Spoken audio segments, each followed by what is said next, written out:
네, 오늘은 에스겔서 6번째 시간입니다. 새 영을 주며라는 제목으로 하나님 말씀 나누도록 하겠습니다. 자, 11장까지, 오늘 11장까지가 이제 하나님이 보여주시는 그 이상을 에스겔이 보고 있는 중입니다. 자, 8장에서는 이스라엘 백성의 죄악된 모습을 환상 중에 보고 있는 그런 내용이고, 또 9장에서는 이런 죄악된 백성들을 일곱 천사들을 통해서 심판하실 것인가 하는 내용이고, 또 10장에서는 하나님의 환상 중에 어떻게 예루살렘을 떠날 것인가 하는 것을 보여주는 내용입니다. 자, 그리고 오늘 11장에서는 또 하나의 환상을 보여주십니다. 이렇게 하나님이 예루살렘 성을 떠날 수밖에 없었던 이유에 대해서 보여주고 있는 것입니다. 자, 에스겔은 지금 바벨론에 있습니다. 그런데 하나님의 신이 이상 중에 에스겔을 예루살렘으로 데려가는 겁니다. 사실 바벨론에 있는 에스겔은 예루살렘에서 어떤 일이 일어나는지 정확하게 알 수는 없습니다. 그러니까 하나님이 왜 예루살렘을 심판하시는지, 또 예루살렘이 어느 정도까지 범죄하고 또 어느 정도까지 타락을 했는지 명쾌하게 다 알 수는 없다는 거예요. 왜냐하면 완전히 다른 곳에 살기 때문에 그렇습니다. 자, 그런데 에스겔에게 장로님들이 찾아와가지고, 자, 우리 예루살렘이 해방되지 않겠습니까? 바벨론 포로들도 곧 이제 집으로 돌아가지 않겠습니까? 이렇게 물으러 왔습니다. 그런데 여기 에스겔을 찾아온 사람들에게 답변을 해주려면 뭔가 아는 게 있어야 되잖아요. 이 바벨론 그발 강가에서 예루살렘까지는 한 대략 1600km 정도 떨어져 있다고 합니다. 그러니까 이제 뭐 소식이 뜸할 수밖에 없겠죠. 그래서 하나님의 성령이 에스겔에게 깨우쳐 주고 있는 겁니다. 왜 이스라엘이 망할 수밖에 없는지 하나님의 신이 에스겔을 데리고 다니면서 다 깨닫게 해주시는 겁니다. 자, 그래서 에스겔을 통해서 그들의 죄를 깨닫게 하면 혹시나 돌아오진 않을까, 혹시나 회개하진 않을까, 하나님은 계속 기다리고 그 발길을 못 떼시는 거예요. 이 은혜의 보좌 위에 앉아 계셔야 하는데, 이 앞장에 살펴봤죠. 성전 문지방에 머무르시다가 또 뒤를 돌아보시고, 성전 동편에 계시다가 또 뒤를 돌아보시고, 나중에는 이 11장 23절에 보면 동쪽 산에 머무르십니다. 이 에스겔 11장에서 가장 유명한 구절은 19절입니다. 아마 여러 번 보신 분도 계실 겁니다. 19절 말씀에 내가 그들에게 한 마음을 주고 그 속에 새 영을 주며 그 몸에서 돌 같은 마음을 제거하고 살처럼 부드러운 마음을 주어. 아멘. 자, 새 영을 받기 위해서는 먼저 해야 할 게 있는데, 내 안에 차 있는 것을 다 비워내야 합니다. 그래야 새 영을 채울 수가 있습니다. 한 사람이 두 주인을 섬길 수가 없는 거거든요. 그래서 오늘 11장에서는 과연 유다 사람들이 비워내어야 할 것은 무엇인가, 내 마음에 버려야 할 것은 무엇인지 한번 살펴보고자 합니다. 새 영을 받기 위해서 버려야 할 것, 첫 번째는 장자의식을 버려라입니다. 오늘 본문 3절 말씀입니다. 그들의 말이 집 건축할 때가 가깝지 아니한즉 이 성읍은 가마가 되고 우리는 고기가 된다 하나니. 아멘. 자, 우리가 고기가 된다. 이게 무슨 말인지 헷갈립니다. 자, 앞에 11장 1절을 보시면요, 25명의 고관들이 나옵니다. 이 고관들은 나라를 정치적으로 다스리는 정치인들입니다. 자, 각 지파에서 2명씩 고관을 뽑으면 22명이 되겠죠. 12지파에서. 자, 국회의원이 22명이다, 24명이다 라고 보시면 됩니다. 그리고 나머지 한 명은 국회의장이 있으니까요. 자, 이스라엘에는 왕이 있으니까 왕을 포함하면 25명의 고관이 됩니다. 자, 그런데 이런 고관, 25명의 고관들이 무엇을 하고 있습니까? 2절 말씀을 보시면 25명의 고관들은 이 서민들의 이 살림살이를 좀 챙기고, 또 백성들의 삶이 어렵지는 않은지, 또 물가는 어떻고 또 부동산은 어떻고 챙겨야 할 그런 사람들인데, 이 사람들이 오히려 이 속안에 불의를 품고 있고, 또 성중에서 악한 꾀를 베푸는 악한 자라는 겁니다. 그러니까 나라의 정치인들이 국민을 위한 정책을 만들고 이렇게 대책을 세우는 것이 아니라 자기들 이익을 위해서 불법을 행하고 자기들 잘 먹고 잘 살 궁리만 한다는 거예요. 그런 이야기입니다. 그런데 지금 백성들 상황이 어떠냐면, 자, 1차 포로 잡혀가고요. 2차 포로도 잡혀가서 굉장히 사회가 불안하고 또 어수선한 상태입니다. 언제 또 바벨론이 쳐들어와서 이렇게 해코지할지 모르는 겁니다. 그런데 위정자들이 백성들을 속이기를 뭐라고 하냐면 오늘 3절 말씀처럼 이렇게 이야기를 하는 거예요. 집 건축할 때가 가깝지 아니한즉 이 성읍은 가마가 되고 우리는 고기가 된다. 이렇게 이야기를 하는 겁니다. 여기 보면 뭐 어려운 말이나 어려운 단어는 하나도 없습니다. 그들의 말이라는 것은 고관들의 말이고요. 뭐 건축, 그다음에 성읍, 가마, 고기, 뭐 어려운 단어 하나도 없죠. 그런데 이게 무슨 말인가? 갑자기 건축 이야기를 하면서 건축할 때가 아니다. 이 무슨 말인가? 자, 이 이야기를 이해하려면 예레미야서를 연결해서 보아야 합니다. 자, 예레미야는 남유다 사람들이 죄로 인해서 멸망당하고 또 하나님의 징계를 받아야 함을 너무도 잘 알고 있었습니다. 그래서 예레미야 29장 28절을 보면 바벨론에 잡혀간 포로들에게 편지를 써서 이렇게 이야기를 합니다. 28절, 그가 바벨론에 있는 우리에게 편지하기를 오래 지나야 하리니 너희는 집을 짓고 살며 밭을 일구고 그 열매를 먹으라 하셨다 하니라. 아멘. 그러니까 너희들은 1, 2년 내에 돌아오는 게 아니라는 거예요. 거기서 생활하는 기간이 오래 될 거다. 돌아올 생각하지 말고 이왕 포로 생활하는 거 거기서 집도 한 채 장만하고 또 농사도 짓고 이렇게 농산물도 먹으면서 거기서 기다리라는 겁니다. 그런데 아까 장로님들이 에스겔을 찾아왔잖아요. 왜 찾아왔냐?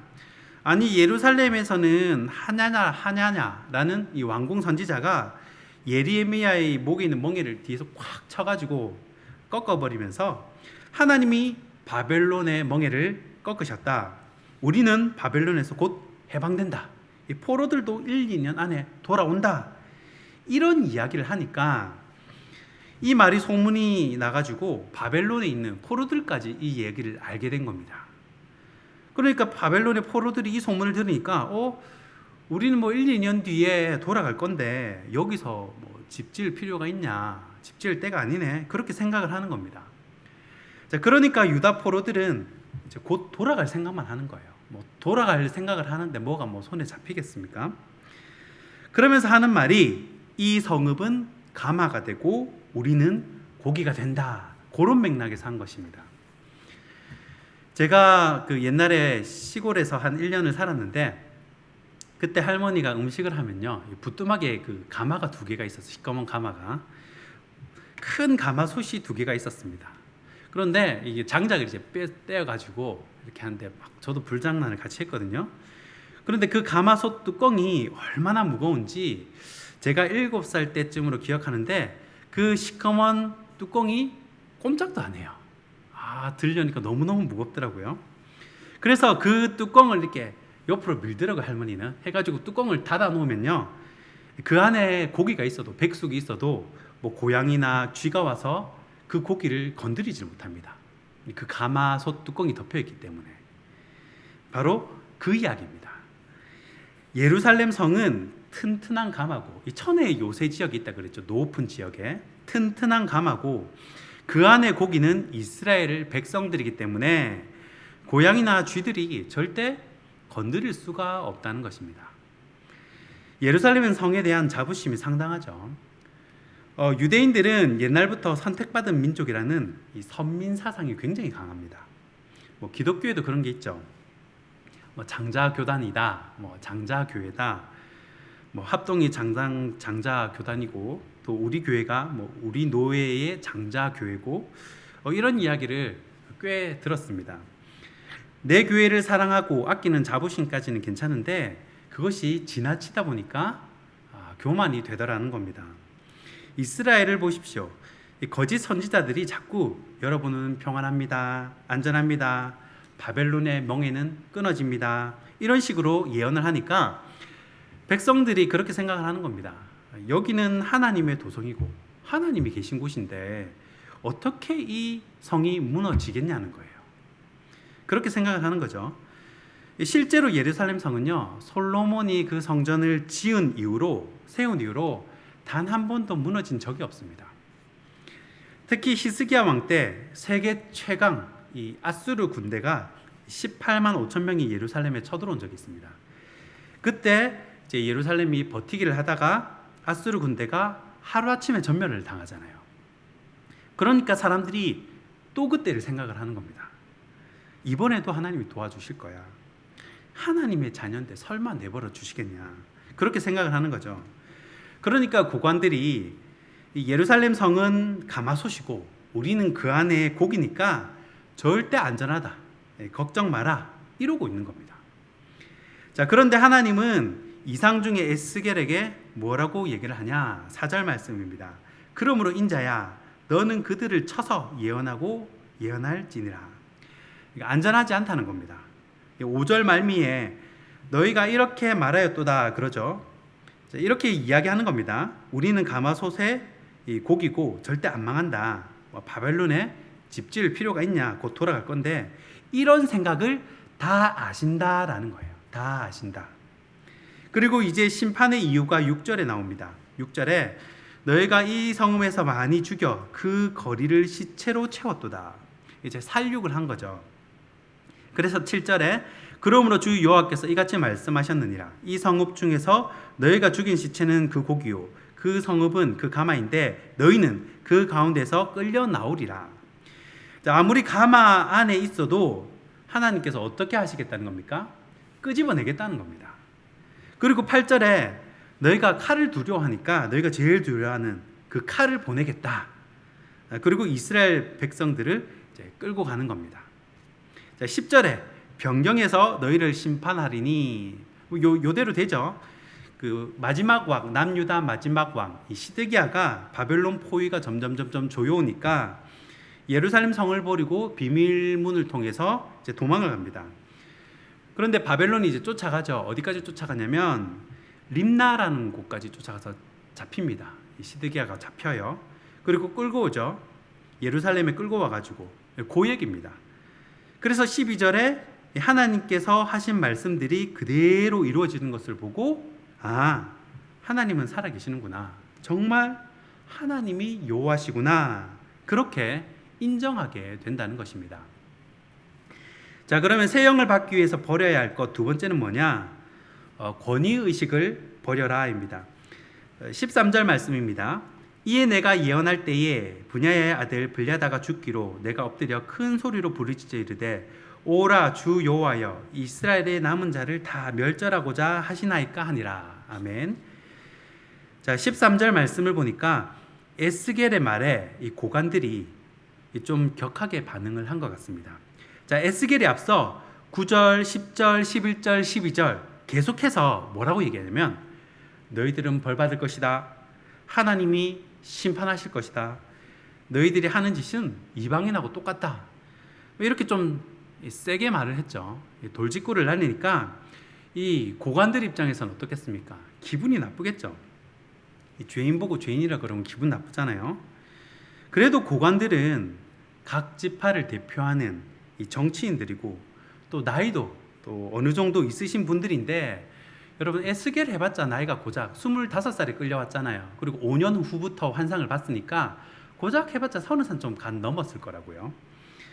그래도 고관들은 예루살렘 가면 사람들이 다 고개를 숙이고 또 존경을 받는 사람들인데 이 새파랗게 젊은 이 선지자 행세하는 이 유대인 포로가 당신들이 하는 짓은 이방인하고 똑같다. 벌 받을 것이다. 그러니까 거기 고관 중에 이 대표가 있을 거잖아요. 국무총리 정도 되는 사람이 한마디 했겠죠. 트윈입이라고 함부로 말하지 마라. 없애버려. 그랬을 수도 있고 그랬다는 게 아니라 상상을 하는 겁니다. 성경 읽으면서 상상을 하는 거죠. 그랬을 수도 있고 좀 격하게 반응을 했겠죠. 그러다가 죽어버린 겁니다.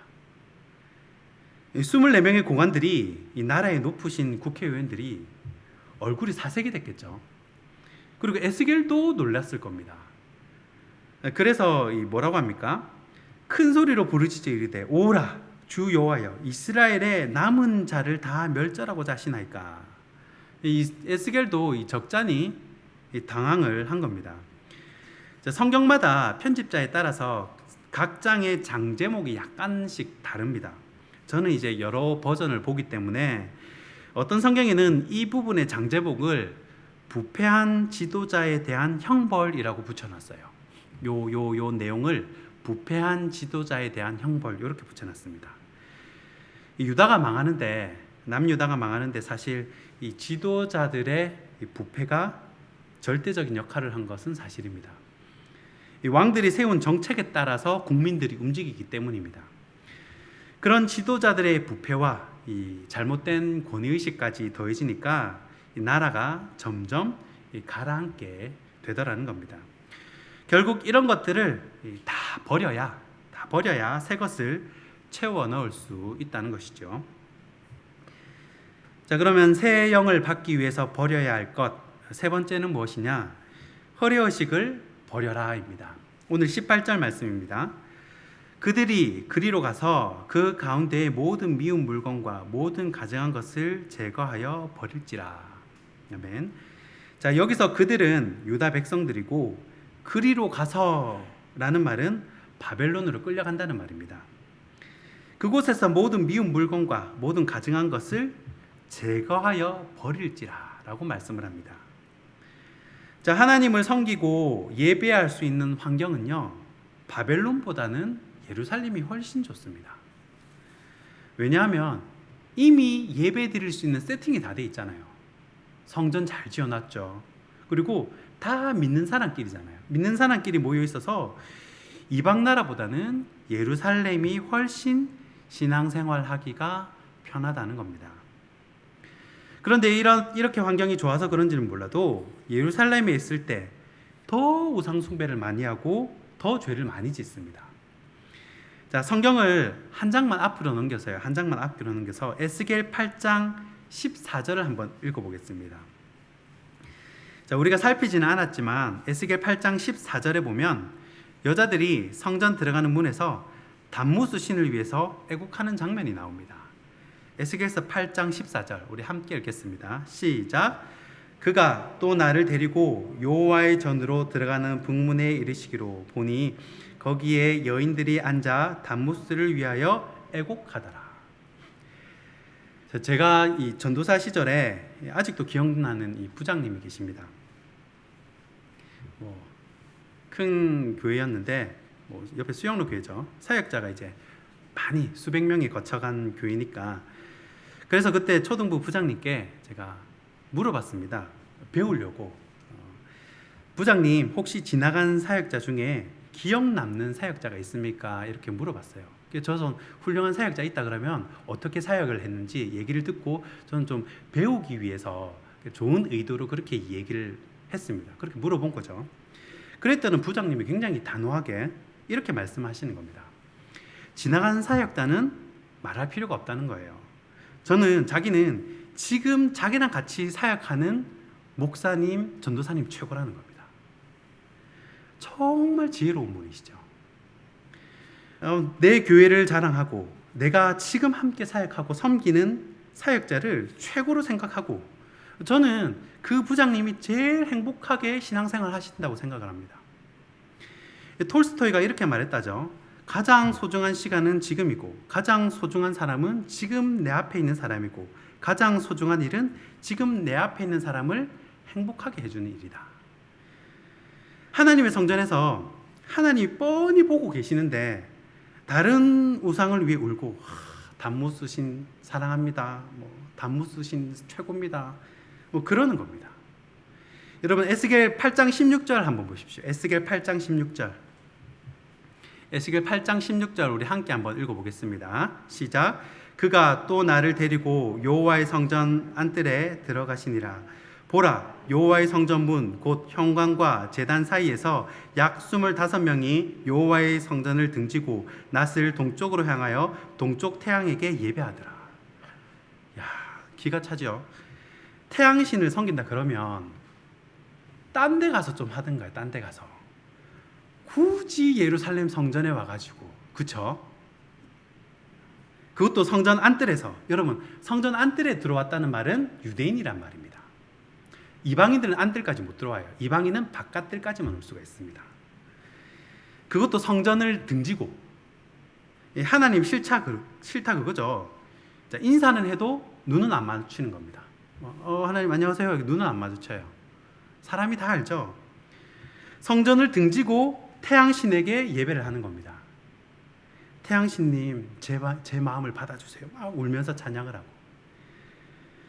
여러분 같으면 어떻게 하시겠습니까? 하나님이 자기 안방인데, 내 성전에서 하나님이 심판하실 만하죠. 자, 그러면 이 새 마음과 새 영을 어떻게 넣어줄 것인가? 이런 사람들에게, 이런 백성들에게 새 마음과 새 영을 어떻게 넣어줄 것인가? 자, 그러기 위해서는 새로운 장소와 새로운 시간이 필요합니다. 자, 하나님께서 정화의 시간을 두시는데 그 시간이 바로 70년입니다. 그리고 장소는 바벨론입니다. 이 바벨론에서 시집살이 하는 거예요. 사람은 기본적으로 안주하려고 합니다. 정착을 하고 싶어 하죠. 그런데 성장을 하려면, 자라려면, 성장을 하려면 너무 한 곳에 오래 있으면 안 돼요. 힘들지만 떠나야 합니다. 예루살렘에만 있으면요, 그 사람들이 이 어깨의 뽕이 절대 안 사라집니다. 바벨론에 가야 내가 아무것도 아니구나 깨닫고 낮아지는 거예요. 그런데 1, 2년 있다가 다시 돌아오면요, 이 관성의 법칙에 의해서 다시 옛 습관, 옛 교만이 그대로 돌아옵니다. 이 하나님 관점에서 이 시집살이를 적어도 70년 해야 이 돌 같은 마음이 이 살처럼 부드러운 마음이 된다라는 거예요. 말씀을 맺겠습니다. 하나님은 우리에게 새 영을 부어주시기 원합니다. 돌 같은 마음이 제거되고 또 살처럼 부드러운 마음이 되어서 주님이 말씀하시면 아멘, 아멘 하고 이 엄마 쫓아가는 이 아기 고양이처럼 하나님만 보고 쫓아다니는 저와 여러분이 되길 주님의 이름으로 축원합니다. 기도하겠습니다. 좋으신 하나님, 내 마음이 더 이상 돌처럼 굳어가지 않도록 주님 살처럼 부드러운 마음을 허락하여 주시옵소서. 주님, 내 마음이 더 이상 메마른 땅처럼 변하지 않도록 주님 성령의 단비를 허락하여 주시옵소서. 이제는 우리 주 예수 그리스도의 은혜와 하나님 아버지의 사랑과 성령의 교통하신 은혜가 돌 같은 마음이 살 같은 마음으로 변화되기를 원하는 이 자리의 모든 성도들 머리 위에 이제로부터 영원히 항상 함께 있을지어다. 아멘.